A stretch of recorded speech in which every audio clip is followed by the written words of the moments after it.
Hey everyone, thank you for joining us today on Beyond Real Estate with Jalen, where we strive to edutain, that is, educate a little and entertain more. Here we discuss topics surrounding #dadlife, briefly talk about a current hot topic within the real estate industry, and end with business bookend before getting to know someone just a little bit better.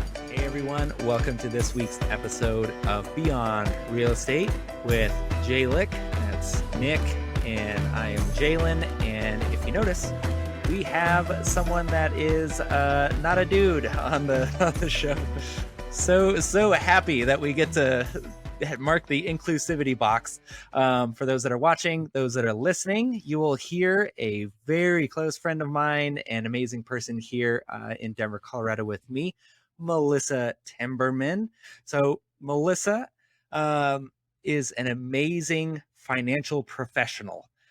She has her own series of courses that she helps teach people how to be better with their money. In fact, it's called Smart Money.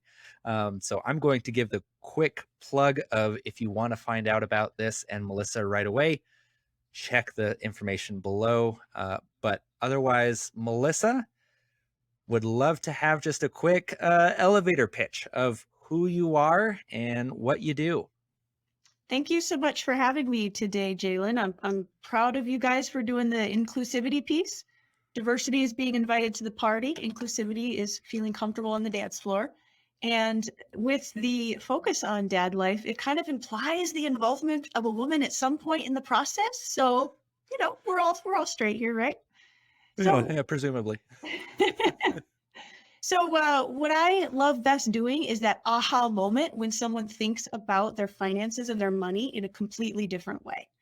A lot of us know more about money than we think, and we still feel like we don't know enough. We're not making the best decisions, whatever. And I love erasing those myths. I love giving people really practical information to work on. Money isn't as hard as we think it is. We just need to know more about it. So I help teach people all of the basics about personal finance from dealing with your spending and paying off some of those debts to the importance of real estate to your overall, lifetime wealth, as well as wealth accumulation, how to stop things from going off the rails, right? Because life will absolutely pitch you curveballs. So how do you prevent that from derailing you? So I talk about safety nets, the importance of understanding taxes, and a lot of different aspects of personal finance. And then I also do work in the finance world to help people set up those plans for retirement income, safety nets, that kind of thing. Awesome. Thank you for that very thorough introduction and just letting people know exactly how you can help them.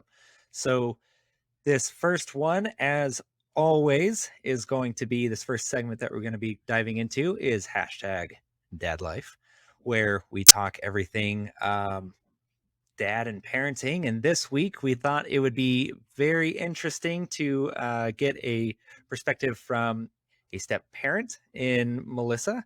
And then Nick and I also have very extended families due to parents and getting other step parents and all this fun stuff. So we're going to jump into the ever so narrow and not broad topic of step parenting.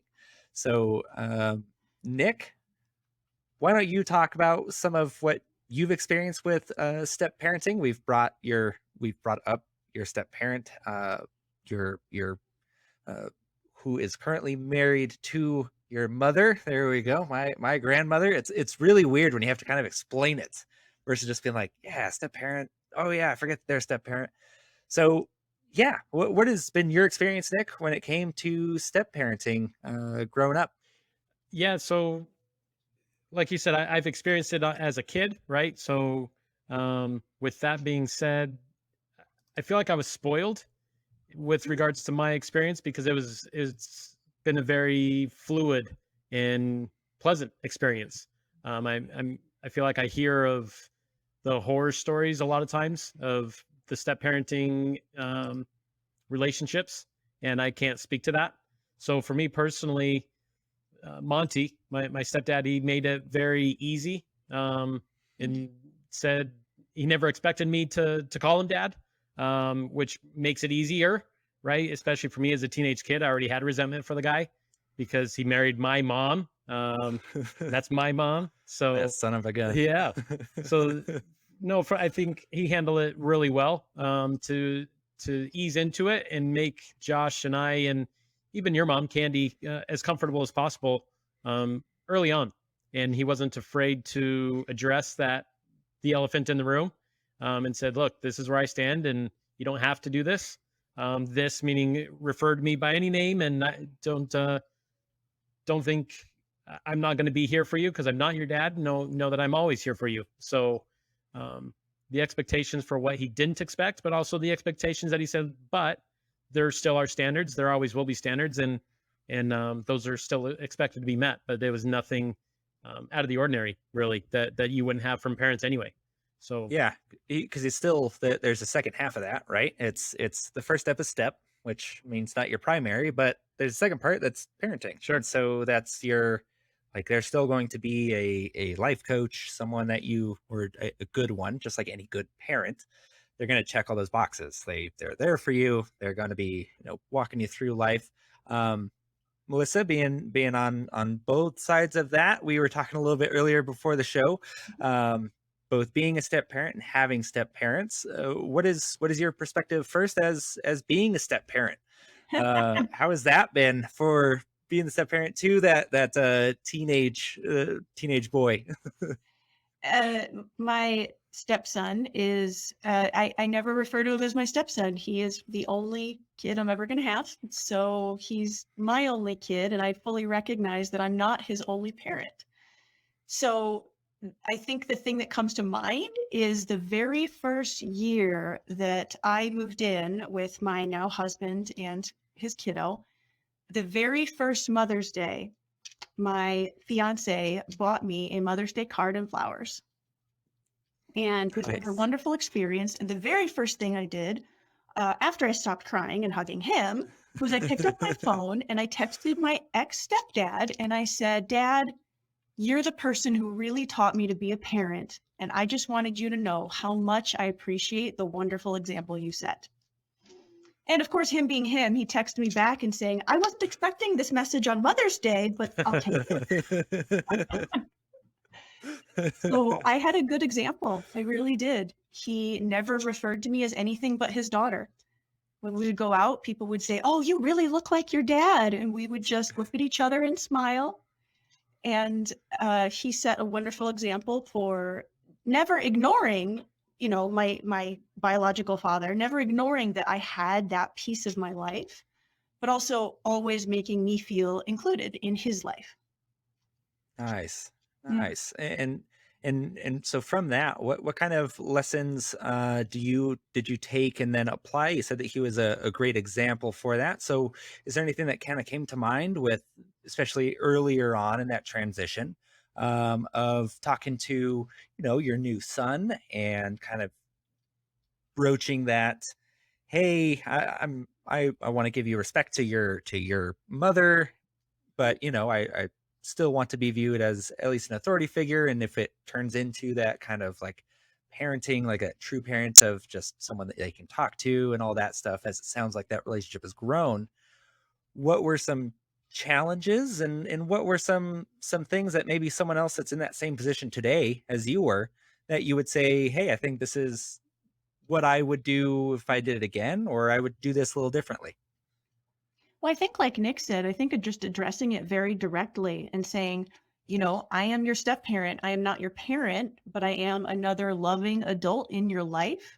And I want you. I think one thing that was important to all of his parents was to tell him, all of your parents love you.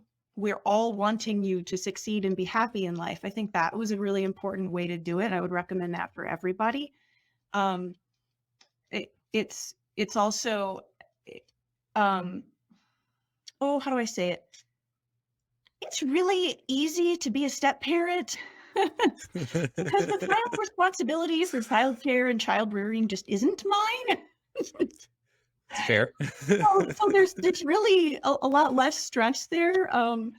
If I disagree with my husband about, let's say grades, The final decision on how to set those boundaries just isn't mine. And I could get really worked up that it's not going the way exactly I want, or I could just recognize that he's a really good kid. And all children want is to be loved. And I know he's going to grow up and be fine. So little tiny getting my voice heard and getting my perspective in on this just isn't that important. The main thing is that he's going to grow up to be fine and feel loved by everyone. Nice. I like that. I like that as there's these primary and secondaries to everything, right? And ultimately it comes down to, does the kid feel loved? And I think that's the epitome of good parenting. At the end of the day, does the kid feel like they're loved? Even if there's all these things that, I mean, we've talked about all of them, screen time or grades or all that stuff where you're like, this isn't perfect or that's not perfect, but there's still that big one. Nick, anything that you want to touch on? Yeah, I want to throw that question to you. You haven't shared your take. What is it? Yeah. Well, it was mom was always very particular with who, when mom and dad split up when I was 2. Step parenting, the biggest aspect of step parenting that I dealt with early on and even to this day is Monty. He's been my grandfather since I was 2. Yep. So we're going on over 25 years now. So that one never felt like a step parenting situation. But then my dad did remarry. So he is married to the wonderful Marcy Thompson. And I think she did a great job of, this is again when I was a teen, but again, it's it's my dad, and he lives in another state. And so it's like if he finds someone, I'm glad that he found someone, and so seeing her not as frequently as like a full-time step parent living in the house with you year round, but still building that connection, because it was a situation of, hey, my dad explained that he loved this woman, and it was like, yeah, I can see why. Like, she's really a very nice, caring individual. And she always treated me as with respect and dignity, and would be there primarily to advise, is what she was always really good at, is just advising. And if my dad or I got, when you're a teen boy with your dad, it's game time. So there would be whenever tempers would flare or something like that, she would be a nice mediating. Not that it happened. I can't even think of more than once or twice, but still, she came in and didn't start, just backing his side or just backing my side, but was that, mediating force and just another caring individual. So still consider her my mom, even though it's like, haven't known her my entire life, haven't lived year round with them, but just because of that relationship that she propagated by just being there and another person to talk to and kind of bounce ideas off of and stuff like that. So I can see a common thread amongst all of our good examples of step parenting. Either of you guys have anything that you feel like we didn't touch before we move on to the next segment here? No, I think, we shared experiences. Definitely doesn't tell our whole story, right? Because there's the other side that we didn't dig into with my dad getting remarried, but and you having Jay, as your mom got older, right, and having those different experiences. But I don't think that's our job, is to tell everything. So I think we talked about it and hit on some key points for sure that are relatable. Yeah. So. Yep. And we're all pretty happy people, so it's natural that we'd be drawn towards the happy, good experiences and be like, they're not so good ones. I think we can just let sleeping dogs lie. Well, yeah, I mean, I think it's fair to acknowledge that it's not all happy roses, right? 100%. But time gives you a little bit of perspective. So if you can get through those rough periods as kindly as possible, There's still going to be hurt feelings, but you're not going to have done or said anything you really regret. Yeah. Yeah. No jail time is a win with that at the end of the day. Yeah, So I think just when you're going through that rough spot, just keep going. Eventually it will be over and you're going to get that perspective to kind of get back to your equilibrium. yeah, that very well said, and a perfect thing to leave on. That will be our touching of the bad stuff. Yeah, keep going. There's a country song, when you're going through hell, Just keep keep going. on moving. Yeah. But yeah, so we'll wrap up this episode or this segment of #Dad Life. We'll take a brief break and then be right back and jump into the real estate roundup.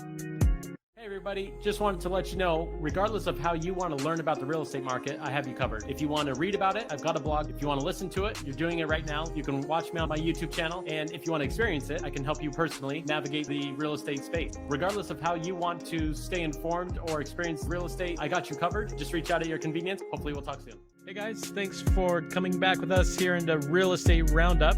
Wanted to address the topic this week for ways to save for that home that you desire, or maybe it's ways to save for a second home, and even better, ways to accelerate that saving. So wanted to throw that one right at Melissa, with you being in the space that you're in. What are ideas that maybe you know of, or maybe not know of, but have heard of, when it comes to that topic? So when it comes to saving money for a home, the first thing that comes to mind is the vehicle that you choose is really going to depend on your time horizon. If you want to save up really quickly, then you are not going to have the time to do something like take advantage of compound interest. Now, very briefly, compound interest is the process of making money on your money. And when you have a very short time horizon, you can't take advantage of that. So there might be other ways to save your money that are better or safer. So if you have a very short time horizon, then your best bet is to just slim down your budget, tighten that belt for a short period of time, and save as much money as possible, sock it away in your money market savings account. Now, you aren't going to get much growth on your money because of that. So if you have a slightly longer time horizon, you can do something similar by saving in a CD, a certificate of deposit. Now, of course, those don't have great returns, and you might not even be able to keep up with inflation. But those are very safe ways to save your money. One thing I would not do is invest in crypto, because you might be able to make money very quickly, and you can also lose money very quickly. So if you really want that very tangible asset of, oh my gosh, I am so close to buying a home, then the first thing you want to consider, again, is time horizon. The second thing you want to consider is risk versus safety. If this money for your real estate asset is something you want to focus on, then you really can't afford to lose what you're saving, right? So you want to choose safer vehicles. Again, we like checking savings, money market CDs because they're very safe, but on the downside, they don't really allow you to grow your money. Growth still depends on time horizon, yes, but safety is another part of that. Now, another thing I want to touch on is conditioning. Most of us are conditioned by our parents, by society, by the things that we read, that the one place we need to put our money is into a 401k or the stock market, and that mutual funds are safe. Well, that's really only true when it comes to, safer. You can still lose money in things like mutual funds. Another thing that we have learned is that you can lose money on something like bonds. When interest rates change very quickly, when yields go up, bond prices go down, those things are kind of a teeter-totter. Inflation can reduce your bond yields as well. So when we talk about risk versus safety, it's a bit of a spectrum where we're talking about things that are safer or not. Now you said something that I'm sure most people are going to be really scared about. So you're saying if I want to buy a home, I'm going to have to sacrifice doing something that I want to do and not spend that money this week. Well, I already don't have enough money. Like, what am I supposed to do if I already go to McDonald's only 5 times a week. What are you saying? Cut that down to 2 or 1? Oh my I gosh, mean, that's just ridiculous, right? All right, I'm going to tell you 2 things. First one, if you want something to change in your life, you have to change something in your life. I'm going to say it again. If you want something to change in your life, you have to change something in your life.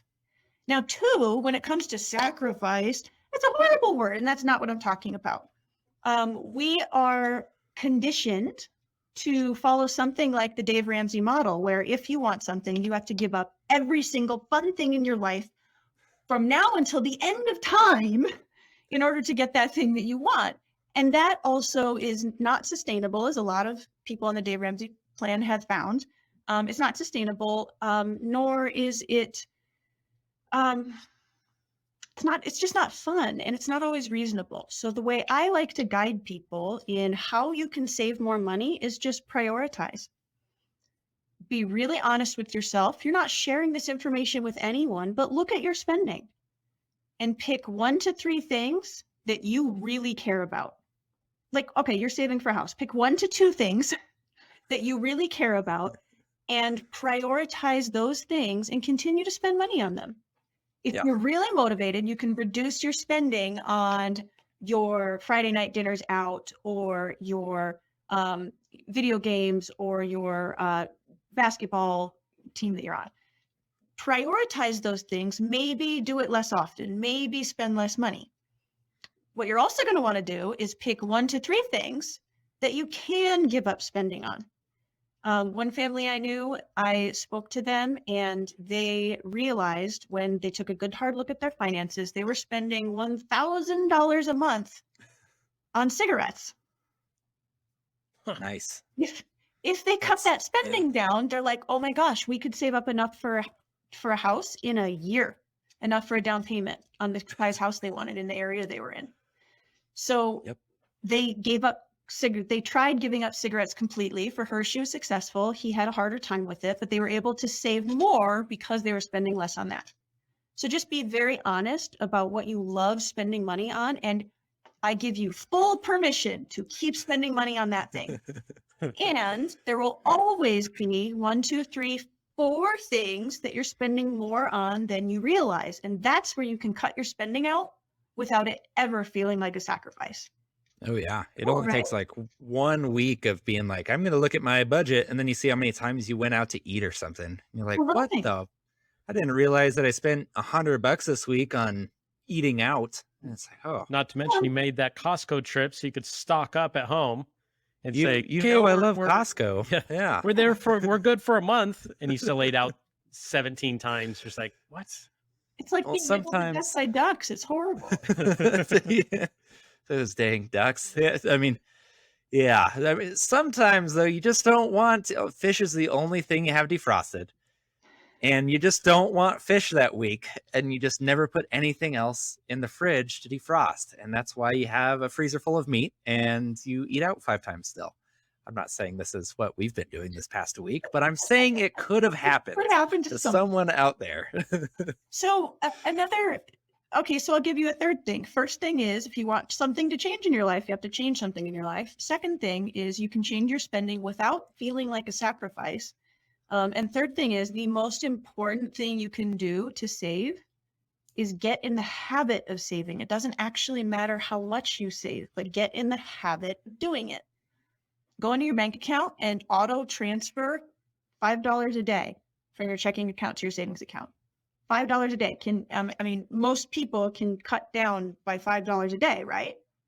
That's one Starbucks run. That's $150 a month, right? Yeah. So go in and auto transfer a certain amount every day or every week. You're going to save before you know it. And most importantly, what you're doing is you're creating that habit. Oh yeah. Cool, right? Love it. Yeah. Love it. Yep. Yeah. Absolutely. So let me throw this one at you, Jalen or Melissa. You've got 1 year. You know you're not ready yet, whether it's credit and or financial. So you say, okay, a year from now, I want to be in a position to buy a house. Disregard cost for now. What would you recommend, or what would you do to accelerate that saving, knowing you have 1 year to work with? Yeah, I can give my first my biggest one, and I've told some people this and they did not like this answer. If you have a big car payment, and I'm talking 400, 500, 6, 7, 8, 9, goodness. I'm sure everyone's thinking right now, how much car can you get for $900 a month? Not as much as you think. That payment isn't $900 because it's like a Rolls Royce. It's 900 usually because of credit.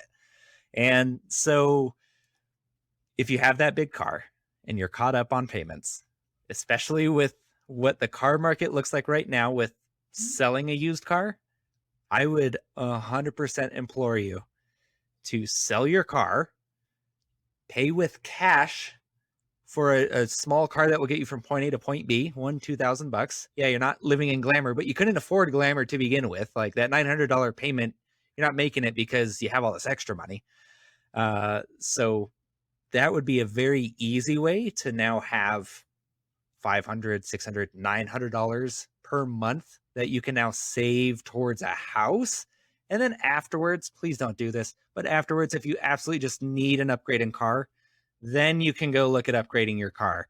But the amount of people, so living in apartment complexes, the amount of people I've seen that have brand new temp tags from dealerships, like on a Jeep, we're just like, that's a $25,000 car, and there's two of them parked side by side. They look really nice in front of your apartment. Like, please, as priorities, sacrifice having the nicest car on the lot, the apartment parking lot, for being able to get a house. Like that's one thing that every time I see it, I'm just like, what were you doing? Why was that the order of operations? It's wrong. Don't do that. Don't buy a new car if you're not living in a house. So that's mine and my soapbox. So I'll just get off my soapbox now. Okay.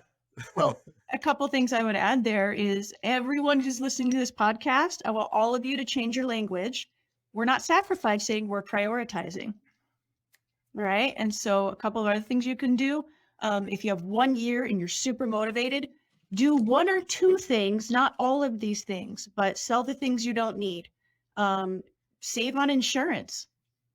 Call up, do insurance review, see where you can save on insurance. Get an extra job, work an extra few hours a week. Again, prioritize in your budgeting. Teach the kids to cook. You actually get quality time with your kids. You'll save a little bit on going out. Sometimes that's not always the best idea. So all of these things have pros and cons, right? But we're prioritizing that thing. And one thing you can always remind yourself is all of this will be temporary. Yes, it sucks to work 2 or 3 jobs, but weren't we all there in our early 20s? I mean, I was. So yes, it sucks in the short term, but it will only be short term. And then once you get in that house, you can change that lifestyle, upgrade the car, that sort of thing. So all of this is temporary, but yes, do what you can when you can with what you have to get that house in a year. Yep. Yeah. And then speaking of temporary too, just for a quick, if you have some family members that really love you and they're willing to put up with you for, if they're willing to put up with you, remember it's their house. I'm giving whatever family is bringing you in full rights to tell you how it's going to be in that house to some extent. But if you have someone that's willing to, like a parent or something that's willing to let you just kind of live rent free, or shoot, especially here in Colorado or California, where rent is just atrocious wherever you go at this point, and even rent for half the market rent, and let you save up that way. Again, sacrificing that. Prioritizing. Prioritizing I have to live with my in-laws for a year in order to get that house in a year. Should be a conversation. Jalen, you're killing 2 birds with 1 stone. You're living with your in-laws for a year to save money, and then you get yourself a second job so you can be out of the house a little more. Boom. You basically just sleep there. You don't even need to let them know that you're there. You just slowly sneak in every night and you sneak out every morning, and they don't even have to know that you're actually living there and bumming it. hopefully they don't have any guests that they actually like come in.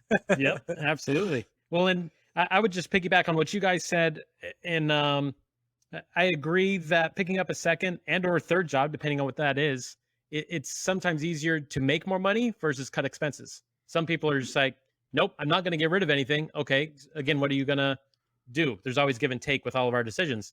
So that would be my suggestion. If I knew it was 1 year, I would say pick up that second or third for sure, knowing that's not a lifelong plan.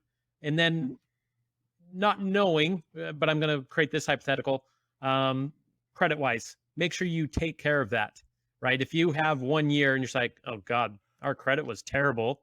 We just lifted that rug and that was real ugly under there. Start figuring that out to say, what can you pay off if it's a smaller loan, right? Start off with those smaller payments where you can, to try to negate some of those pieces that were holding you back, right? From a credit standpoint, from a loan standpoint. Yeah, Melissa? Yep. And one thing I would totally recommend that's fantastic, Nick, and if you're like, oh my gosh, I don't even know where to start to fix my credit, the easiest person to talk to is actually a mortgage broker. They will give you that advice on the things you can do first to have the most impact. And the best part about it is that questions are free. So they will give you all of the advice to improve your credit for free. Yep, I can attest to that. I have we will pull your credit for free. We will give you the things that show what you need to pay down so that you're not. There's been so many people. I just put $9,000 on my truck. Cool. That did not help anything with your credit. Your credit still that wasn't good.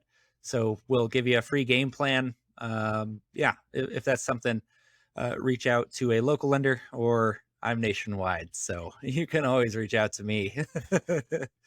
So, no, I love that. Thank you, Melissa, for making me not have to toot my own horn. I truly appreciate that. Anything either of you guys want to parting? Anything you guys want to touch on? There we go. Before we wrap up this segment and move on to business bookend, Melissa? Anything? It's never hopeless.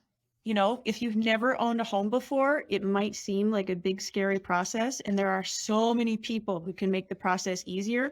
And Jalen and Nick, as realtors and real estate agents, like you know how intimidating this process is for people. And I love how you're there to make it simpler. So if you want to buy a house, you can do it. And there are lots of people who are there to help make sure it can happen for you. Nick, I love what you said about the dream of home ownership is so worth it. And here's something that might really put you over the edge for like, oh my gosh, I really need to do this for myself. The average difference of wealth between the average homeowner and the average renter is enormous. The average homeowner has 44 times the wealth of the average renter. 44x. Average renter, total household wealth, everything they own, everything in the checking savings, about $6,000. The average homeowner, everything, assets, everything put together, $255,000. It's super drastic. And like Nick said, totally worth it to go for. There you go. Numbers don't lie. Exactly. Yep. It's your board of advisors. Get them. Any good board of advisors are going to just want to see you succeed, and help you just answer those questions. So financial planning is one of those that I always check for. CPA, insurance, realtor, and mortgage lender. Have one of each of those that you can go to just ask questions. And if you don't have one of us three, a mortgage lender, a financial professional, or a realtor, all three of us will be more than happy to answer those questions for you, again, at no cost. And just, questions are free or should be free. We'll make that distinction. They should be free. If someone tries to charge you, they're not the right person. Go to someone else. Yeah. No. Nick, you want to wrap us up and get us to the next milestone? Yeah. So, guys, last thing for me, the dream of home ownership, it's worth the effort, right? So, again, keep pushing forward. keep creating a plan and then follow through with your plan. Going to take a quick little break, and then we are going to conclude with business bookend. It's almost like he forgot what the segment was called. Nope. Long pauses. Hey, thanks for listening to the podcast so far. Wanted to let you know about something free Nick and I are giving to every single one of our listeners, and that is Hombot. Hombot is a free monthly real estate digest. You can know the value of your home, or if you're looking for a home and don't want to be bombarded by realtors giving you calls and mortgage lenders, a free tool that lets you look at what is currently happening in your real estate market. Check the link below and be sure to sign up today. All right, let's jump back into Beyond Real Estate with Jalen. Hey everyone, welcome back to the final section. I almost said episode. Final section of today. This episode has gone a bit longer for us. You guys are going to have it all nice and edited, but definitely look for a bunch of fun side rabbit hole conversations that we got to in between sections. So absolutely fun. Check those out. But yes, so today we had Melissa send us one of her favorite books. Nick and I have not read it, so we're going to be yet. Growth Mindset, Carol Dweck. Growth Mindset. That's right. I still haven't read it, and it is still on my bookshelf. And I think of that episode every time I look at my bookshelf. I'm like, still haven't read it, and have no plans on doing so. So that's a different kind of growth mindset. So Melissa, I will have you introduce your book to us. Not the book you wrote, but the book that you like.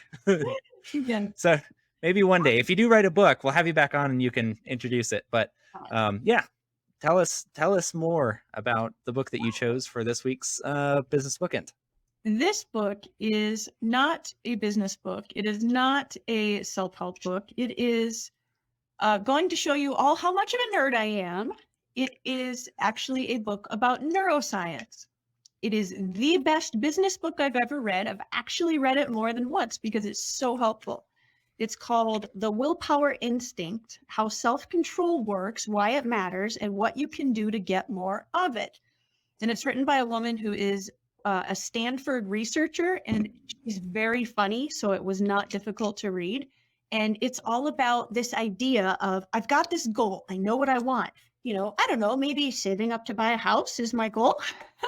So we all do those New Year's resolutions, and we very rarely finish them. And there's actually a lot of really good reasons why that is. So she goes into what those reasons are. When you have a goal, why don't you reach it? Why can't you reach it? So she goes into all those reasons to help you actually make your goal, make your habit, and stick to it and get to where you want to go. So it's a really cool book. I like it quite a lot. Melissa, I got a question. What was something that just has stuck with you since you read it? I don't know, either time. First or the second. Oh gosh, what the one thing that has stuck with me since I've read it. I know I'm thinking way too hard about this. Sorry. Finding ways to, all right, so you set a goal, and the idea is that there's 3 types of goals. There's an I will work out. I won't eat too much candy. Or I want to save up and buy a house. And all of these types of goals, you are going to run into obstacles. And so what you do when you set your goal is you think, what possible obstacles might arise and how do I work around them? And so you're kind of really setting yourself up for success. And I think that was one concept that I'd never really heard before. And it really made a difference in how I live my life. Okay. Nice. So I was reading through some of the pieces on the book, pause and plan. Mm-hmm. What sticks out on that for that segment for pausing and planning? It's kind of that same portion of what I was talking about when your thing comes up. So let's say your willpower challenge is, I want to work out every day. what you do is you pause and then you think, okay, what am I going to do today to make sure I work out? It's same thing. You pause, what am I going to do today to make sure I don't overeat? And so you actually plan out what you're going to do. And you're actually 6 times more likely to actually get it done. I mean, I don't know exactly how much, but when you do that, it's like one super easy thing you can do. It takes no effort. You don't have to write anything down. You don't have to check anything off in an app. You just pause and plan. Okay, so how frequently are you doing these pause and plans? Is it, hey, say I get to the end of the day and my thing was I want to work out every day, or 5 days a week, and it's now Sunday, and I'm like, oh boy, 5 is now impossible, but I can at least get 1 on the books. Is that a moment to moment type? You have these. I guess when are you doing this? What did she find was the most efficient way to do that if you're not, time blocking or setting time aside every week to plan out your week? If that's not the case, how do you kind of plan to make sure that these actually happen? It's not a plan where you have to build it like that. It's a habit you get into. So the more often you do it, the quicker and easier it is, and you don't really think about it anymore. So at first, you're going to be like, oh, I didn't pause and plan today. Okay, I'll have to pause and plan tomorrow. And then the next day, you're like, oh, I didn't pause and plan today. I'll have to do it tomorrow. And the more you think about it, the more you're like, oh, pause and plan. Yes, I did that. And then the next day, you're like, oh, Johnny threw up on the carpet and I spent 4 hours cleaning it and the workout is not going to happen. That's a lot of throw up. You just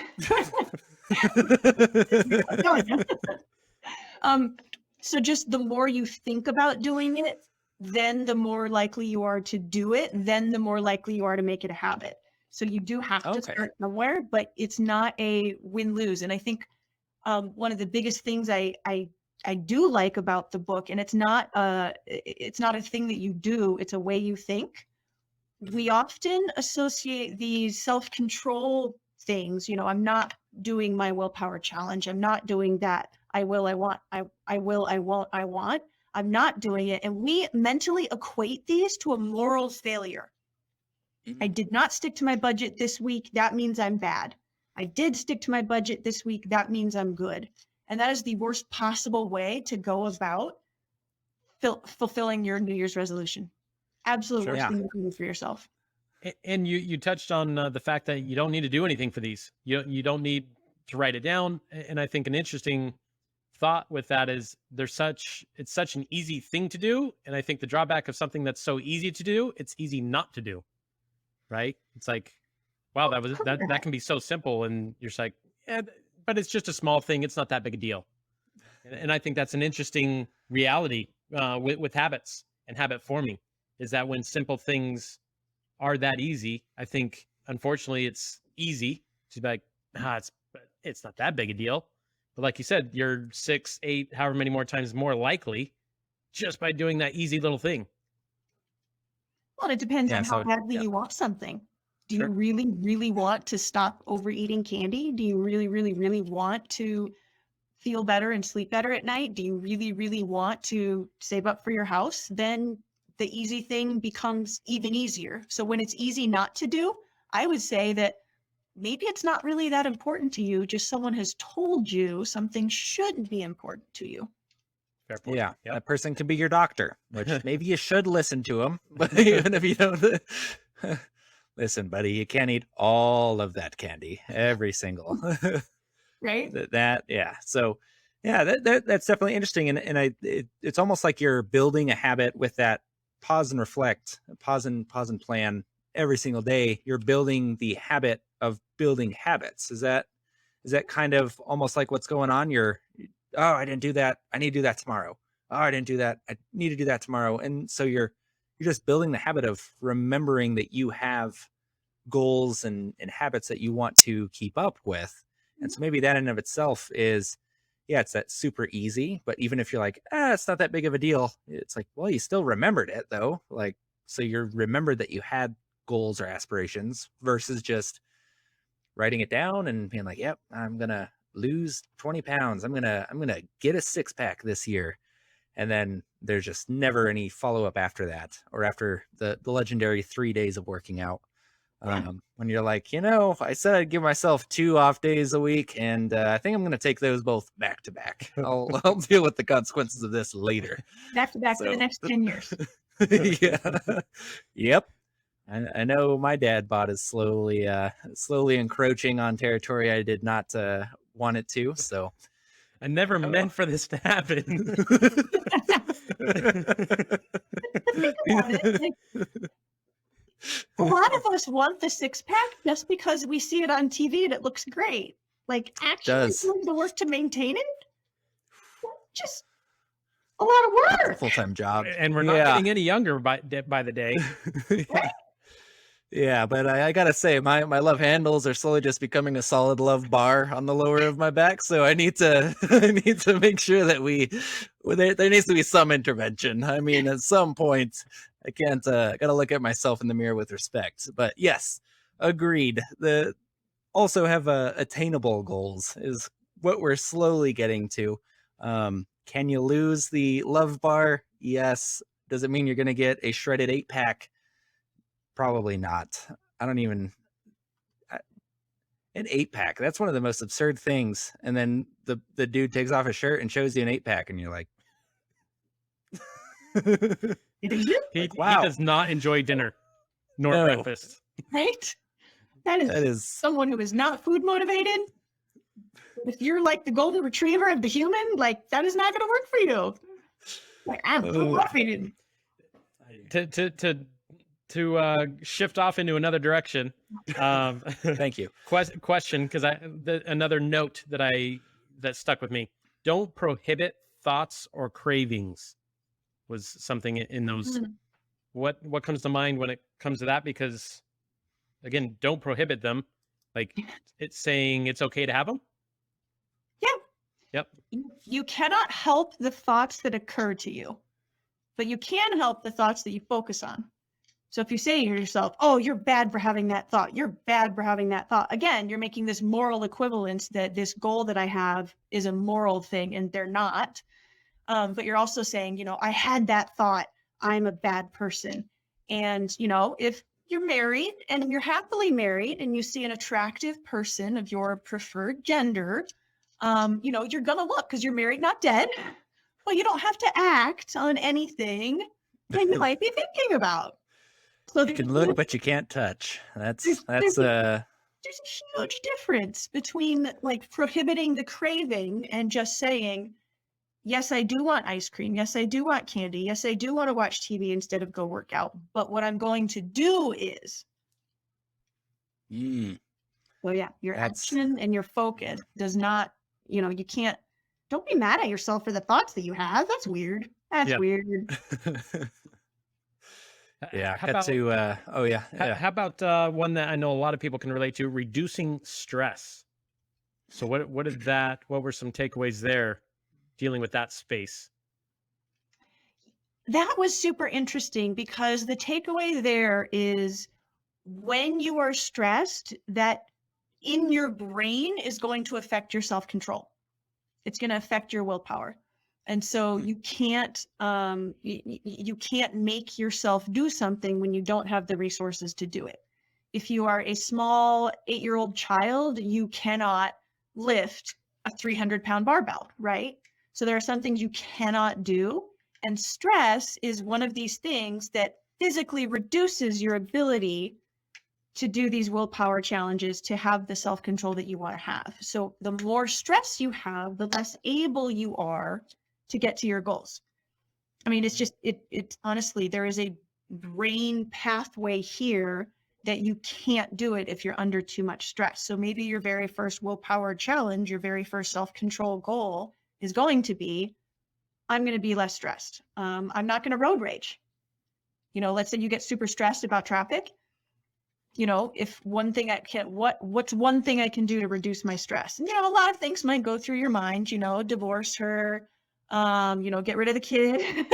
A lot of things might go through your mind. So airy. Might be, I'm not going to road rage anymore.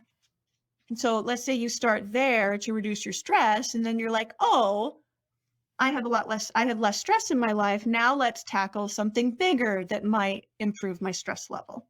And then let's do something bigger that'll improve my stress level. And now I'm capable of not overeating the candy. Now I'm capable of, doing something healthier or some work goal that you have. Okay. So take Nice. it in stages and build those habits, and then it just becomes easier and faster to get to where you want to go. Yeah. And alcohol and recreational drug use, that definitely, if you're already stressed and a high stress individual, should probably avoid those. Those are not going to be your friends. If your goal is to get less stressful, less stressed. And this is coming from a place of love from all of us. I actually take a anti-anxiety medication and ADHD medication every single morning. So that was me dealing with my stress, was just asking a doctor to fix it for me. But at the end of the day, it still comes down to my own individual stuff. I can't go binge drinking and then expect to feel like $1 million the next day. I'm going to be stressed out more. So, take what Melissa just said and actually apply it. Don't just anything that we ever talk about. We say so much stuff that, and all three of us in our daily daily jobs, it's like our goals are to help you, but if you don't do what we say, then life's going to be a lot harder if what we said was going to help you get to a goal. And the amount of times that you're like, why did you do that? It's almost, I think the one that more people could relate to would be a personal trainer. Personal trainer says, you got to watch your diet. You got to come in here and work out for 1 hour, 3 days a week. And then you see that same person go into the Little Caesars pizza next door right after getting out of working out, and then they complain to you about how they're still just not seeing results. And you're like, well, no, duh. Like you listened to what he said, but you didn't apply anything. So there's a lot of things with this one in particular, and I think Melissa gave one of the most valuable pieces of advice from the Willpower Instinct, is that daily pause and plan, because all the stuff that we said sounds good and looks great on paper, but if you don't have any way to implement it, even in the simplest of ways, it's completely worthless. So pause and plan. If anything today, take that away and start implementing it, and at least have a few things that you want to start pausing and planning every day, and start building those stronger habits. And one thing I would say on that note, Jalen, is that there's this trap of self-sabotage, and that is a super common thing that we do when it comes to our self-control goals, right? Super common to self-sabotage. And she had the most interesting way of talking about it. She said, a lot of us self-sabotage because we think that punishment is the only way to learn. And it's because that's how a lot of us learned as kids. But her point is, you are not an animal, and you are no longer a child. So stop treating yourself that way. Stop punishing yourself. Yeah. Pretty cool, huh? Yeah. I like that. Nick, anything to add or wrap up the what is this section? Business bookend. Segment? There we go. Yeah. Well, I know it's business bookend, but what's the word? Yeah, segment. No, I don't have anything specific that I want to do to wrap up this segment, but I do want to segue into the hot seat. I need to have a cool graphic of like a little fire. Yeah. I think I can make that happen. Find dog. Please tell me it involves find dog. No. You guys don't know what find dog is. I see that in your faces. 100% do not. All right. So I wouldn't be associated with like a it, or- 6-panel cartoon. It's just look up Find Oh. Dog sometime. Yes. Okay. Everything is fine. Everything is fine. The dog whose like face is melting off because the house is on fire. Everything is fine. Yep. Holding this little cup of coffee in a dinner table. Yeah. It's fine.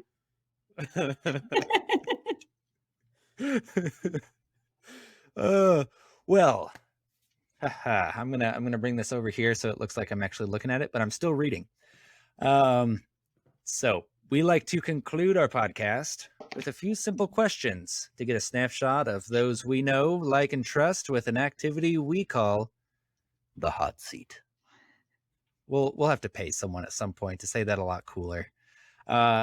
This is inspired by the great and late James Lipton, not of the Lipton tea fortune. So with no further ado, Melissa, are you ready to be on the hot seat? I was born ready, man. All right.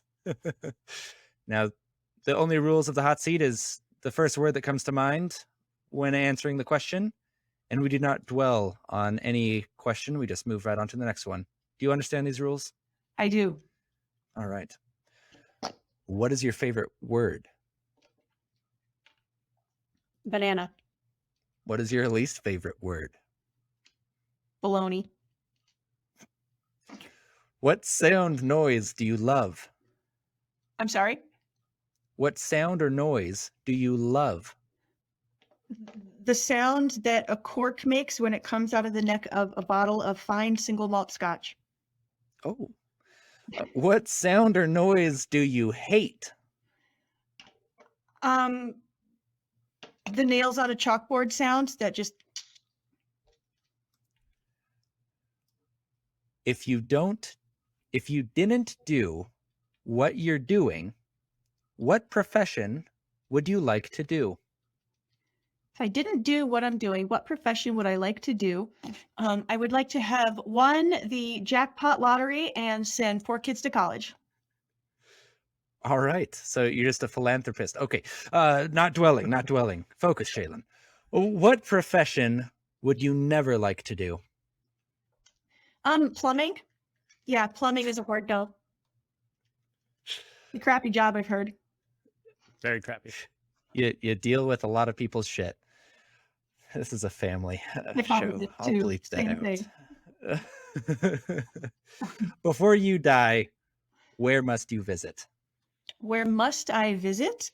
Oh, there's a lot of places on that list, but Patagonia. The store? Oh no! Okay, wait, I can see where you'd go wrong there, but no, Patagonia, the place in South America. It's very big. It's very high up. It's very flat. Patagonia, the store is pretty big too. They have a lot of locations. Do they have llamas and alpacas? Probably not. In their Maybe. I coats? don't know. In their coats. Yeah, in their coats. I'm sorry, I'm really you guys. I'm very bad at this. No, that was perfect. That was perfect. Oh gosh, thank you so much for being on the hot seat and answering all those questions to the best of your ability. That was it. I was just warming up, man. That was I have it. so That many was more it. ways to derail all of you. Oh no, you derailed us right at the right time, right after the final question. So that's it. This was a fun and the longest recording time we've ever had. So plenty of extras and bloopers and fun conversation and rabbit holes in between segments. So go check those out. Everything that Melissa is about to say as she reintroduces us and tells us where the best place to find her will be in the comment section below. And then after Melissa tells us where the best place that we can find her and you can learn how to do financing and make your money smart, then Nick will just lead us right off into the sunset as we go down those dusty trails. So Melissa, well, you just tell everyone where they can find you, how they can get a hold of you, and how they can start making their money smart. Awesome. If you want to learn more about how money works, then go to smartmoney.works and you can sign up for the free email course. And if that's not enough for you, you can go further and look at our classes. You can buy the boot camp as a whole set of 9 classes, or you can buy each class individually just based on what you're interested in, what you need. You can find me on Twitter at smartmoneyw. You can find me on LinkedIn at Malissa Timberman or on Facebook at Smart Money Works. That is all.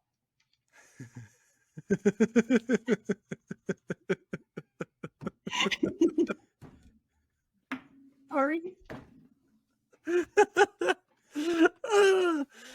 Yes, this has been my favorite episode so far.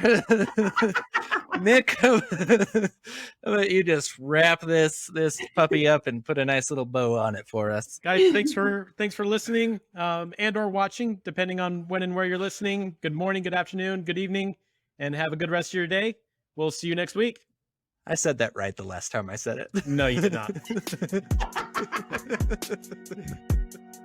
Hey, thanks again for listening. If you want to hear more of Jalen McKenna, Colorado's mortgage dad, and his take on the Colorado real estate market, or just mortgages and mortgage news in general, check out the links below. Also, check out the links below for more information on products, books, or references made in this podcast. And please don't forget to subscribe, like, and share.